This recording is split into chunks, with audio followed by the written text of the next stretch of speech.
యాక్చువల్‌గా వేరే బయట పెడితే ఏమవుతుందంటే సెక్యూరిటీ లేదమ్మా. ఇక్కడ పెట్టడం వల్ల ఒకటి మనం ల్యాండ్ కొనేసి వదిలేయొచ్చు. ఫస్ట్ మన ఇన్వెస్ట్మెంట్ పెట్టేసి హాయిగా గుండె మీద చేసుకొని నిద్రపోవచ్చు. ఇది 100% చెప్పాలి.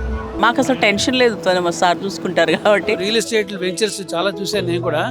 ఎక్కడ కూడా ఇన్ని ఫెసిలిటీస్ కానీ ఇన్ని ఎమ్యూనిటీస్ పెట్టి వాళ్ళు ఎక్కడ లేదండి. అలా ఈవేళ కొన్నామా రేపు వదిలేసామని ఉంటారు, కానీ ఈయన అలా కాదు. మాతోటే నడుస్తుంటారు, మాతోటే ప్రయాణం చేస్తుంటారు, మమ్మల్ని కూడా ఆయనతో ప్రయాణం చేసే అవకాశం ఇస్తుంటారు. సో మొత్తం అందరికి అందుబాటులో ధరలోనే ఉందా ఈ ప్లాట్లన్నీ? రీజనబుల్ అమ్మా, ఇంతకన్నా రీజనబుల్ ఏడు ఉంటుంది చెప్పండి.